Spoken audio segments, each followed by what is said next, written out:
আজকে যে গল্পটা আমরা শুনব সেটার নাম মৃত্যুর বাঁশি। চলুন ঢুকে পড়া যাক ধরমপুরা গ্রামের এক অদ্ভুত আর ভয়ঙ্কর রহস্যের গভীরে। শুরুতেই একটা অদ্ভুত আর ভীষণ কষ্টেরও প্রশ্ন। মা, আমরা আর কতদিন নিজেদের এইভাবে বেঁধে রাখব বলো? একবার ভাবুন তো, কেন একটা গোটা গ্রামকে প্রতি রাতে দড়ি দিয়ে নিজেদের বেঁধে রাখতে হচ্ছে? কিসের এত ভয়? কারণটা শুনলে অদ্ভুত তো বটেই, তার সাথে ভয়ঙ্করও। ধরমপুরা গ্রামে রাতের বেলা যদি কোনো মিষ্টি সুর কানে আসে, তার একটাই মানে মৃত্যু। ভাবা যায়, একটা সুন্দর সুর, অথচ সেটাই ডেকে আনছে আতঙ্ক। আর এই অভিশাপটারই নাম মৃত্যুর বাঁশি। ব্যাপারটা কি জানেন? এটা এমন একটা সম্মোহনী সুর যা গ্রামবাসীদেরকে সোজা জঙ্গলের দিকে টেনে নিয়ে যায়, আর একবার জঙ্গলে ঢুকলে মৃত্যু নিশ্চিত। সবথেকে ভয়ের কথা হলো, আজ পর্যন্ত ওই জঙ্গল থেকে কেউই বেঁচে ফেরেনি। আর এটা কিন্তু একবার দুবারের ঘটনা নয়, এটা একটা ভয়ঙ্কর প্যাটার্ন হয়ে দাঁড়িয়েছে। যেমন ধরুন, দুজন পথিক রাতের বেলা যাচ্ছিলেন, কিংবা ধরুন হরিয়া কাকা, যিনি বাড়ির বাইরে একটু বিশ্রাম নিচ্ছিলেন। শিকার যেই হোক না কেন, সবার পরিণতি একই। সবাই প্রথমে ওই বাঁশির সুরটা শোনে, তারপর কেমন যেন ঘোরের মধ্যে জঙ্গলের দিকে চলে যায়, আর পরদিন সকালে পাওয়া যায় তাদের নিথর দেহ।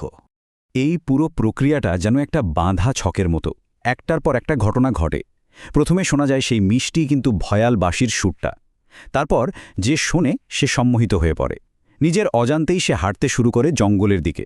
আর একদম শেষে শুধু একটা তীক্ষ্ণ চিৎকার, তারপরই সব নিস্তব্ধ, সব শান্ত।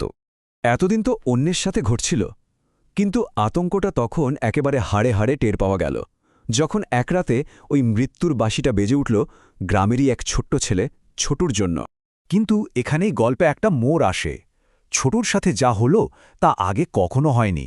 সেই হলো প্রথম আর একমাত্র যে কিনা ওই বাঁশির ডাক শোনার পরেও বেঁচে ফিরেছিল। প্রশ্ন হল, বাঁচল কি করে?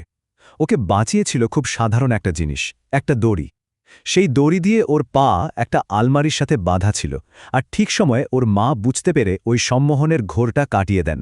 এই ঘটনাটা থেকেই বোঝা যায় পরিবারটা প্রতিটা রাত কি মারাত্মক আতঙ্ক আর সাবধানতার মধ্যে দিয়ে কাটাত। ছোট তো বেঁচে গেল, কিন্তু ওর মায়ের ওই আকুল প্রশ্নটা, কে বাজায় ওই বাঁশি আর কেন? এই প্রশ্নটাই আমাদের নিয়ে যাবে গল্পের একদম গভীরে। কে এই বাঁশি বাজাচ্ছে, আর কেনই বা এমন নির্দোষ গ্রামবাসীদের বেছে নেওয়া হচ্ছে? আর এই সব প্রশ্নের উত্তর লুকিয়ে আছে অনেক দিন আগের এক গোপন গল্পে, যে গল্পটা জানেন শুধু একজন, ছোটুর দিদা। চলুন এবার সেই অতীতের গল্পটাই শোনা যাক। দিদার মুখ থেকেই আমরা জানতে পারি কৃষ্ণা নামের এক যুবকের কথা। ছেলেটা ছিল একেবারে মাটির মানুষ, সরল, নিষ্পাপ, একদম শিশুর মতো। কিন্তু তার হাতে যখন বাঁশিটা উঠত, তখন এমন সুর বেরোত যা যে কাউকে মুগ্ধ করে দিত। গল্পের আসল দ্বন্দ্বটা এখানেই। একদিকে আছে কৃষ্ণা, সহজ সরল, গ্রামের বাচ্চাদের প্রিয়। আর ঠিক তার উল্টো দিকে আছে ওর নিজের কাকা গিরিধারী, যে ছিল ভীষণ লোভী, নিষ্ঠুর, আর তার নজর ছিল শুধু কৃষ্ণার সম্পত্তির দিকে। এবার আমরা জানব কৃষ্ণার সেই মর্মান্তিক পরিণতির কথা, যেখান থেকেই জন্ম হয়েছিল এই ভয়ঙ্কর অভিশাপের। গিরিধারীর ষড়যন্ত্রটা কিন্তু অনেকদিন ধরেই চলছিল।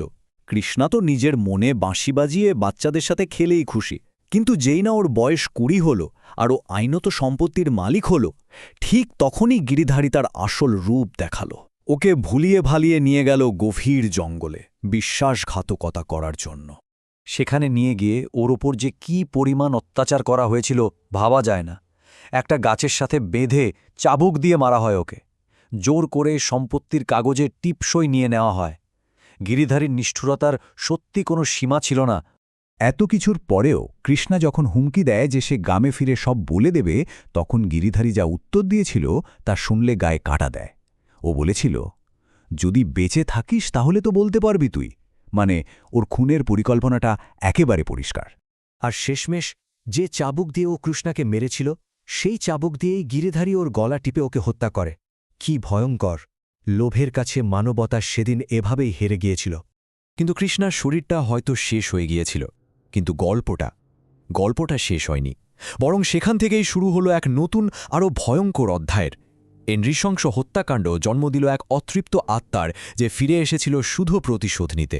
আর সেই দিন থেকেই কৃষ্ণার সেই অতৃপ্ত আত্মা ওর প্রিয় বাঁশির সুরের সাথে মিশে গিয়ে প্রতি রাতে বাজাতে শুরু করে মৃত্যুর বাঁশি।